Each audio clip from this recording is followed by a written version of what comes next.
ಅವರು ತಮ್ಮ ಜೀವನವನ್ನೇ ಸಮಾಜಕ್ಕೆ ಅರ್ಪಿಸಿದವರು. ನಾಡಿನ ಮಠಾಧೀಶರನ್ನ ತಯಾರು ಮಾಡುವ ಶಿವಯೋಗ ಮಂದಿರ ಕಟ್ಟಿ ಬೆಳೆಸಿದವರು. ಅಂತಹ ವಿರಾಟಪುರದ ವಿರಾಗಿಯ 157ನೇ ಜಯಂತ್ಯೋತ್ಸವ ಅದ್ದೂರಿಯಾಗಿ ನೆರವೇರಿತು. ವ್ಯಸನ ಮುಕ್ತ ಸಮಾಜಕ್ಕಾಗಿ ನೂರಾರು ಯುವ ಸ್ವಾಮೀಜಿಗಳ ಸದ್ಭಾವನಾ ಯಾತ್ರೆ ಮಾಡಿದ್ರು. ಧಾರ್ಮಿಕ ಕಾರ್ಯಕ್ರಮ, ದಾಸೋಹ ಸೇರಿದಂತೆ ಕುಮಾರೇಶ್ವರ ಉತ್ಸವ ಅದ್ದೂರಿಯಾಗಿ ನಡೆಯಿತು.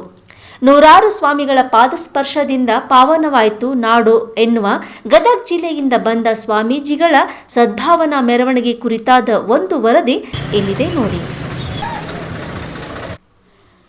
ಹಾನಗಲ್ಲ ಕುಮಾರ ಮಹಾಸ್ವಾಮಿಗಳ 157ನೇ ಜಯಂತ್ಯೋತ್ಸವ.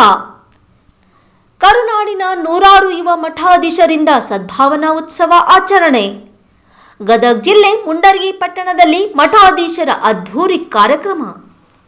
ಜಾನಪದ ಕಲಾ ತಂಡಗಳನ್ನು ನೋಡಲು 2 ಕಣ್ಗಳು ಸಾಲದು. ಸದ್ಗುಣಗಳ ದೀಕ್ಷೆ, ದುಶ್ಚಟಗಳ ಭಿಕ್ಷೆ ಅನ್ನೋ ಧ್ಯೇಯವಾಕ್ಯದೊಂದಿಗೆ ಸದ್ಭಾವನಾ ಮೆರವಣಿಗೆ. ಹೌದು, ಈ ಎಲ್ಲ ದೃಶ್ಯಗಳು ಕಂಡುಬರೋದು ಗದಗ ಜಿಲ್ಲೆಯ ಮುಂಡರಗಿ ಪಟ್ಟಣದಲ್ಲಿ. ಹಾನಗಲ್ಲ ಗುರು ಕುಮಾರ ಮಹಾಸ್ವಾಮಿಗಳ 157ನೇ ಜಯಂತ್ಯೋತ್ಸವ ಮುಂಡರಗಿ ಪಟ್ಟಣದಲ್ಲಿ ಅದ್ಧೂರಿಯಾಗಿ ನಡೆಯಿತು. ಪಟ್ಟಣದ ಅನ್ನದಾನೇಶ್ವರ ಸಂಸ್ಥಾನ ಮಠದಲ್ಲಿ ವೈಭವಪೂರಿತವಾದ ಕಾರ್ಯಕ್ರಮ ಜರುಗಿತು. ಕಳೆದ 10 ದಿನಗಳಿಂದ ನಾಡಿನ ನೂರಾರು ಮಠಾಧೀಶರು ಪ್ರತಿದಿನ ವಾರ್ಡ್ಗಳಲ್ಲಿ ಮತ್ತು ತಾಲೂಕಿನ ಹಳ್ಳಿಗಳಲ್ಲಿ ಸದ್ಭಾವನಾ ಪಾದಯಾತ್ರೆ ಕೈಗೊಂಡರು. ಈ ವೇಳೆ ದುಶ್ಚಟಗಳಿಗೆ ದಾಸರಾದವರಿಗೆ ಸದ್ಗುಣಗಳ ದೀಕ್ಷೆ, ದುಶ್ಚಟಗಳ ಭಿಕ್ಷೆ ಅನ್ನೋ ಜೋಳಿಗೆ ಹಿಡಿದು ವ್ಯಸನ ಮುಕ್ತ ಸಮಾಜದ ಜಾಗೃತಿ ಮೂಡಿಸಿದ್ರು. ಜನರಿಗೆ ರುದ್ರಾಕ್ಷಿ ಧಾರಣೆಗೈದು ಅವರಲ್ಲಿ ಧಾರ್ಮಿಕ ಅರಿವನ್ನು ಮೂಡಿಸಿದ್ರು. ಮಠಾಧೀಶರಾದವರು ಕೇವಲ ಮಠ, ಪೂಜೆ, ಪುನಸ್ಕಾರಗಳಲ್ಲಿ ಪಾಲ್ಗೊಳ್ಳುವುದಲ್ಲ, ನಾಡಿನಲ್ಲಿ ಸಂಚರಿಸಿ ಅಜ್ಞಾನ, ಅಂಧಕಾರ ದೂರ ಮಾಡುವುದು, ದುಶ್ಚಟಗಳಿಂದ ಜನರನ್ನು ವಿಮುಕ್ತಿಗೊಳಿಸುವುದು ಸ್ವಾಮೀಜಿಗಳ ಕರ್ತವ್ಯ. ಆದ್ದರಿಂದ ನಾವು ಈ ಕೆಲಸವನ್ನ ಮಾಡ್ತಿದ್ದೇವೆ ಅಂತಿದ್ದಾರೆ ಮಲ್ಲಿಕಾರ್ಜುನ ಸ್ವಾಮೀಜಿಯವರು. ಲಿಂಗೈಕ್ಯ ಹಾನಗಲ್ಲ ಕುಮಾರ ಮಹಾಶಿವಯೋಗಿಗಳ 157ನೇ ಜಯಂತಿ ಮಹೋತ್ಸವವನ್ನು ಮುಂಡರಗಿಯ ಈ ಪಟ್ಟಣದಲ್ಲಿ ನಾವು ಹಳ್ಳಿಗಳಲ್ಲಿ ದುಶ್ಚಟಗಳ ಭಿಕ್ಷೆ, ಸದ್ಗುಣಗಳ ಭಿಕ್ಷೆ ಎಂಬ ಶೀರ್ಷಿಕೆಯಡಿ ಪಾದಯಾತ್ರೆಯನ್ನು ಮಾಡೋದರ ಮುಖಾಂತರವಾಗಿ ವಾರ್ಡ್ಗಳಲ್ಲಿ ಜನಜಾಗೃತಿಯನ್ನು ಮಾಡೋದರ ಮುಖಾಂತರ ಮತ್ತು ರುದ್ರಾಕ್ಷಿ ಧಾರಣೆ, ವಿಭೂತಿ, ಪುಸ್ತಕಗಳನ್ನು ಹಂಚುವುದರ ಮುಖಾಂತರವಾಗಿ ನಮ್ಮ ನಾಡಿನ ಜನತೆ ಸುಸಂಸ್ಕೃತವಂತರಾಗಬೇಕು, ಎಲ್ಲರೂ ವಿದ್ಯಾವಂತರಾಗಬೇಕು ಅನ್ನುವಂಥ ದೃಷ್ಟಿಯಲ್ಲಿ ವಿಶೇಷವಾಗಿ ಯುವಕರು ಇವತ್ತಿನ ದಿನಮಾನದಲ್ಲಿ ದುಶ್ಚಟಗಳಿಗೆ ದಾಸರಾಗಿ ಸಣ್ಣ ವಯಸ್ಸಿನಲ್ಲೇ ತಮ್ಮ ಪ್ರಾಣವನ್ನು ಕಳ್ಕೊತಾ ಇದ್ದಾರೆ. ಅದಕ್ಕೆ ನಾವೆಲ್ಲ ಸ್ವಾಮೀಜಿಯವರು ಕೂಡ್ಕೊಂಡು, ಹಾನಗಲ್ಲ ಜೋರ ಆಶಯ ಏನಾಗಿತ್ತು ಅಂತಂದರೆ, ಸ್ವಾಮೀಜಿಯವರಾದವರು ಬರೀ ಪೂಜೆ ಕೊಲೆಯಲ್ಲಿ ಕೂತ್ಕೊಂಡು ಪೂಜೆ ಮಾಡುವುದು ಅಷ್ಟೇ ಅಲ್ಲ, ಪೂಜೆ ಮಾಡುವುದರ ಜೊತೆಗೆ ಬಾಹ್ಯವಾಗಿ ಭಕ್ತರ ಮನೆಯ ಹತ್ತಿರ ಹೋಗಿ, ಮನಸ್ಸುಗಳ ಹತ್ತಿರ ಹೋಗಿ ಸಮಾಜದಲ್ಲಿ ನಡೆಯುವಂತಹ ತೊಂದರೆಗಳನ್ನು, ಸಮಾಜದ ಸಮಸ್ಯೆಗಳನ್ನು ಬಗೆಹರಿಸುವಂಥ ಕೆಲಸವನ್ನು ಮಾಡಬೇಕು ಅನ್ನುವಂಥ ಒಂದು ಸದುದ್ದೇಶ ಹಾನಗಲ್ಲ ಕುಮಾರ ಮಹಾಶಿವಯೋಗಿಗಳವರದಾಗಿತ್ತು. ಆ ಕಾರಣದಿಂದ ನಮ್ಮ ಕರ್ನಾಟಕದ ಯುವ ಸ್ವಾಮಿಗಳೆಲ್ಲ ಕೂಡಿಕೊಂಡು 2008ನೇ ಇಸ್ವಿಯಲ್ಲಿ ಕುಮಾರೇಶ್ವರ ಜಯಂತಿ ಸಮಿತಿ ಎನ್ನುವಂತಹ ಒಂದು ಸಮಿತಿಯ ವತಿಯಿಂದ ನಾವು ಪ್ರತಿ ವರ್ಷ ಮಾಡ್ತಾ ಬಂದಿದ್ದೇವೆ. ಈ ವರ್ಷಕ್ಕೆ ನಾವು 18 ವರ್ಷಗಳಾಯಿತು ನಾವು ಜಯಂತಿಯನ್ನು ಮಾಡ್ಕೊತಾ ಬಂದು. ಈ ಸಲ ಮುಂಡರಗಿಯ ಜಗದ್ಗುರು ನಾಡೋಜ ಅನ್ನದಾನೇಶ್ವರ ಮಹಾಶಿವಗಳ ಸದಿಚ್ಛೆ ಮೇರೆಗೆ ಮುಂಡರಗಿಯ ಪಟ್ಟಣದಲ್ಲಿ ಮಾಡಿದ್ವಿ. ಮಾಡುವಂಥ ಸಂದರ್ಭದಲ್ಲಿ ನಾವು ಮುಂಡರಗಿ ತಾಲೂಕಿನ 18 ಹಳ್ಳಿಗಳನ್ನು ಆರಿಸ್ಕೊಂಡು ಆ ಹಳ್ಳಿಗಳಲ್ಲಿ ಜನರ ಸಮಸ್ಯೆಗಳ ಜೊತೆಗೆ ಅಲ್ಲಿ ದುಶ್ಚಟಗಳ ಭಿಕ್ಷೆ, ಸದ್ಗುಣಗಳ ದೀಕ್ಷೆ ಎನ್ನುವಂಥ ದೃಷ್ಟಿಯಿಂದ ನಾವು ಅಲ್ಲಿ ಹೋಗಿ ಯಾರು ದುಶ್ಚಟಗಳನ್ನು ಮಾಡ್ತಾರೆ ನಮ್ಮ ಜೋಳಿಗೆಯಲ್ಲಿ ಹಣವನ್ನು ಹಾಕ್ರಿ, ದವಸ ಧಾನ್ಯಗಳನ್ನು ಹಾಕ್ರಿ ಅಂತ ನಾವು ಯಾರನ್ನು ಕೇಳಿಲ್ಲ.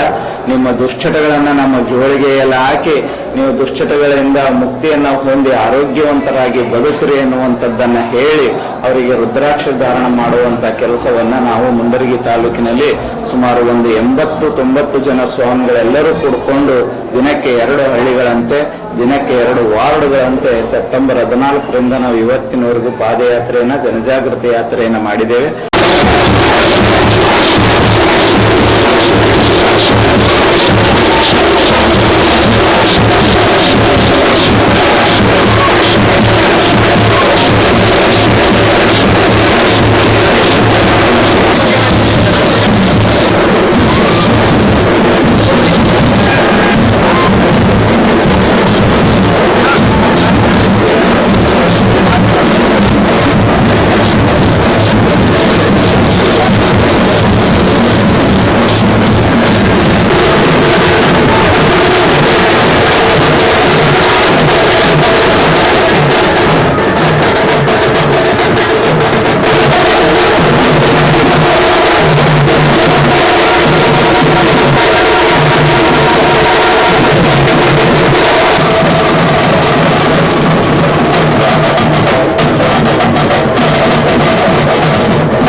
ಪೌರಾಣಿಕ ಯುಗ ಪುರುಷ ಲಿಂಗೈಕ್ಯ ಹಾನಗಲ್ಲ ಮಹಾಸ್ವಾಮಿಗಳು ಈ ನಾಡಿಗೆ ಮಹದುಪಕಾರವನ್ನು ಮಾಡಿದ್ದಾರೆ.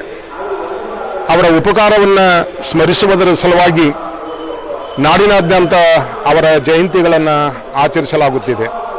ಪ್ರಸ್ತುತ ವರ್ಷ ಮುಂಡರಗಿಯಲ್ಲಿ ಲಿಂಗೈಕ್ಯ ಹಾನಗಲ್ಲ ಕುಮಾರಸ್ವಾಮಿಗಳ 157ನೆಯ ಜಯಂತಿಯನ್ನು ಆಚರಿಸಿದ್ದು ನಮ್ಮೆಲ್ಲರ ಭಾಗ್ಯ. ಅವರ ಈ ಜಯಂತಿ ನಮ್ಮ ಭಾಗದ ಜನರ ಮೇಲೆ ಬಹಳಷ್ಟು ಪ್ರಭಾವವನ್ನು ಬೀರಿದೆ. ಕಳೆದ 10 ದಿನಗಳಿಂದ ಪರಮಪೂಜ್ಯರೆಲ್ಲ ಮುಂಡರಗಿ ನಾಡಿನ ಎಲ್ಲ ವಾರ್ಡುಗಳಲ್ಲಿ ಸಂಚಾರ ಮಾಡುವುದರ ಮೂಲಕ ಈ ಭಾಗದ ಯುವಕರಲ್ಲಿ ಮನೆ ಮಾಡಿಕೊಂಡಿರತಕ್ಕಂಥ ಎಲ್ಲ ದುರ್ವ್ಯಸನಗಳನ್ನು ತಮ್ಮ ಜೋಳಿಗೆಯಲ್ಲಿ ಹಾಕಿಕೊಳ್ಳುವುದರ ಮೂಲಕ ಯುವಕರ ಪಾಲಿನ ದೇವರಾಗಿದ್ದಾರೆ ಅನ್ನುವಂಥ ಮಾತನ್ನು ಈ ಸಂದರ್ಭದಲ್ಲಿ ನಾನು ಹೇಳೋದಕ್ಕೆ ಇಷ್ಟಪಡ್ತೀನಿ. ಹೀಗಾಗಿ ಅವರೆಲ್ಲರ ಆಶೀರ್ವಾದದಿಂದ ಇವತ್ತು ಈ ಭಾಗ ಪಾವನವಾಗಿದೆ, ಶ್ರೀಮಂತವಾಗಿದೆ ಎನ್ನುವಂಥ ಮಾತನ್ನು ಈ ಸಂದರ್ಭದಲ್ಲಿ ಹೇಳೋದಕ್ಕೆ ಇಷ್ಟಪಡ್ತೀನಿ. ಹಾಗೆ ಜಗದ್ಗುರು ಅನ್ನದಾನೀಶ್ವರ ಮಹಾಸ್ವಾಮಿಗಳು ಇಂತಹ ಒಂದು ಜಯಂತಿಯನ್ನು ಇಲ್ಲಿ ಏರ್ಪಾಡು ಮಾಡಿ ಭಕ್ತ ಜನರಿಗೆ ಬದುಕಿನ ದಾರಿಯನ್ನು ತೋರಿಸುವಂಥ ಕೆಲಸವನ್ನು ಮಾಡಿದ್ದಾರೆ. ಹಾಗಾಗಿ ನಾನು ಈ ಭಾಗದ ಎಲ್ಲ ಭಕ್ತರ ಪರವಾಗಿ ಜಯಂತಿ ಸಮಿತಿಯ ಎಲ್ಲ ಪೂಜ್ಯರಿಗೆ ಭಕ್ತಿಪೂರ್ವಕ ನಮಸ್ಕಾರಗಳನ್ನು ಸಲ್ಲಿಸುತ್ತೇನೆ.